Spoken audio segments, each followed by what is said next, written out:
Um, pali issue ya ku Burkina Faso. Issue ya ku Burkina Faso ndiona kuti poyambirira Burkina Faso panamveka mphekesera yona kuti Burkina Faso yapangidwa attack ndipo asilikali 1000 amwalira ku barracks ina kumene ku Wagadugu kumene kuli ngati ku capital city. Ndiye nkhanija turns out kuti nkhanija inali yabodza.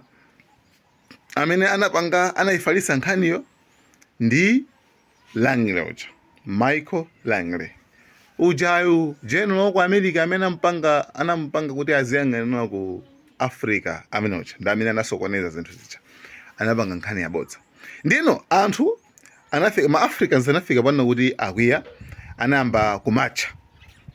Anayamba kuyankhula. Kozi kumatcha anamatcha kale after uja atapanga declare kuti afuna athana ndi Ibrahim Traore. Ndiyeno issue number 2 imene anapanga anangofalisa nkhani uja anamuza kuti iweyo usiye, anamuza kuti usiye kulimbana ku Africa komanso usamafalitse fake news. Ndiye uja anakankha ku Twitter, zimene akankha ku Twitter zopambwana zopepera komanso zauchitsiro. Ku Twitter anakankha kuona kuti ati ineyo sindingapepese, fanthu amuza kuti upepesani, sindingapepese komanso ineyo ndine general, komanso ineyo ndikuseva malamulo aku America, you know, something like that. Imene nali nkhani yoyambirira. Komano after few days dzana limene sopano usiku ndomene sopano ku Burkina Faso kunapangidwa attack yoti anthu angapo ndithu amwalira, asilikali angapo amwalira. Ndiyeno komano news ya like official statement sinatuluke. I don't know, maybe for the security purposes, I don't know kuti matrix awo kuenda bwanji, right?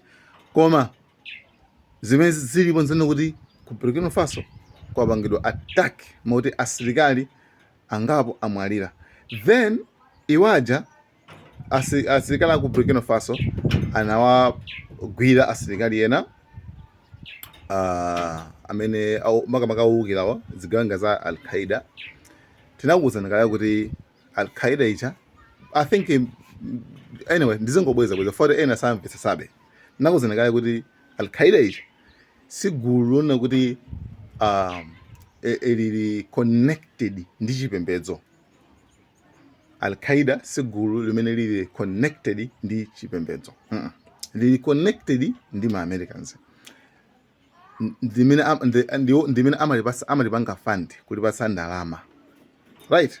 Kuti pasa ndalama kuti tenganize kenako mukapange zakuti right? Umboni naso wangubweya kumene pompano mano I think ndikupatsani swana. Ndiyeno ndifatibwizeka nkhani ya Traore. Ndeno zapeza kuona kuti kumene kuja after awapanga atake nde iwo wasopano powapha azigawenga wawawa, right? Anapha anthu 134.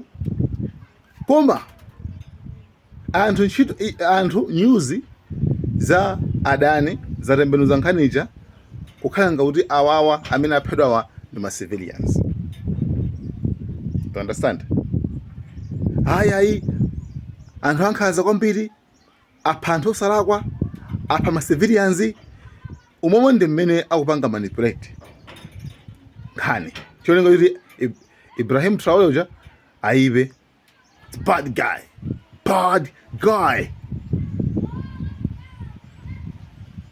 Did you see that guy? It's just a bad guy. How could you do that? No? Yawo ija. Ndeno mmene mujamo afuna kukomeza kana ku Ibrahim Traore akhale dictator, right? Nda umomo ndi mmene iwo ndi propaganda yawo mmene amayipangira amayikira choncho ndithu. Chabwino ndiyebe komano official statement since balikaye zito ndiye mina I think inasema mazewa madola aja pachatu anzao ndi marasha nde I think amadikira kayi kuti munadikira kayi kuti zinyuzizo zikhala ngati zayendayenda zafalafala zatele kenako iwo ajawo abweresano official statement imene angayibweretse kuti akuluakulu chinachitika ndi ABCD. Koma pakadali pano tikungodziwa kuti kunapangidwa ndithu ataki mwadzanali, koma osati pamba paja sikunalibe ataki iliyonse, anangofaisa fake news. Koma anthu tikudziwanso kuti ndi anthu omwewa ndithu amene anachitawo. Chabwino ndi umboni ndimakuwuzani kuti tinapanga pose pena pake tinakamba nkhani yokhuza ndi zigawengazi. Nde ndifuna umboni number 2 umene tsopano mumve kuti my guys anthu adi amatisewera kwambiri.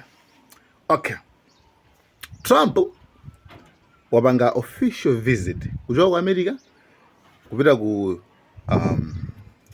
kunali apule athu amakapanga za mafuta kuti AEU United Arab Emirates UAE. Okay, ndanapitaso ku Saudi, right? Chabwino atapita ku Saudi kumene kujako anakakumana ndi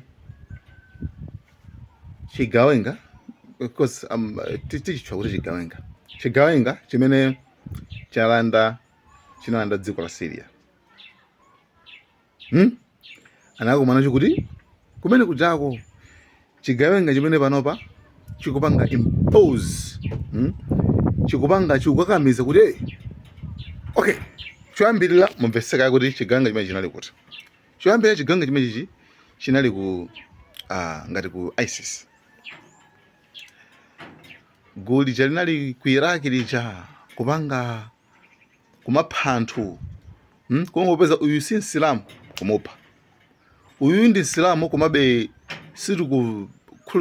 sitikumvana zikhulupiriro, tingolekeza ngati kulikonse kumakhala sects and denominations.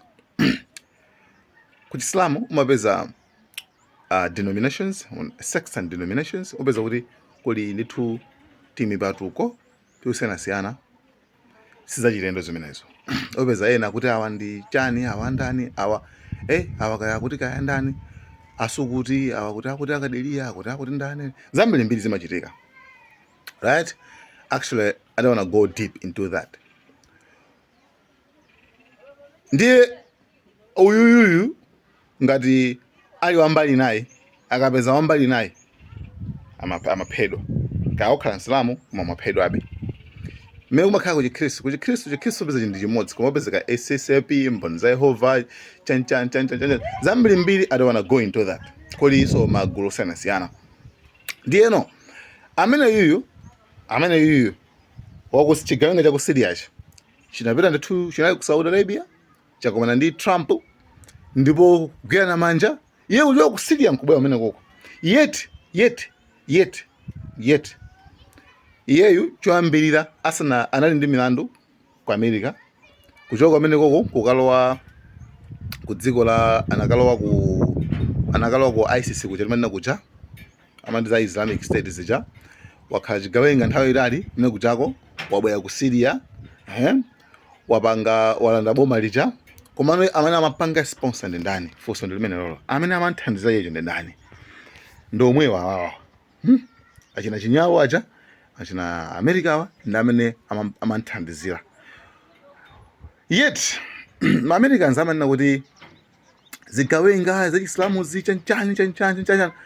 Lero chigawenga chimenecho chatenga dziko, chalanda dziko, akagwira nacho manja, akagwira nacho dzanja. Komanso Trump walengeza kunena kuti wachosa ma sanctions onse aku Syria, like zibalo zonse zimene amapereka zija Trump akuti wazichotsa. Like chigawenga chimodzi chimene ma-Americans amatumiza asilikali kupita ku Iraq kukathana ndi zigawenga zimenezi. Chigawenga chimenechi chabwera andiso ndi zimene amalimbana nazo kuja ndikuchani ku Syria komweko. Chigawenga chimenechi chatenga dziko panopa ndi pa ubwenzi pano. You understand? Ndi pamene ungazozoda anthu oti ndi amodzi, zinthu zamapangira limodzi ndithu amire kutumidwa. Ndeno panopa ndiye muone, just imagine ine munguona zimene zikuchitika pano ku Syria. One, ayamba kubweretsa kuti sharia chedalo like akupanga impose aliyese like pali ma Alawite ma Alawi I don't know kuti okay ma Alawites okay ndikagulukena ndicho ka Islamu kagulukena kake komano ndikamene kanakhanga kuti Asad uja president Asad uja anali ochokera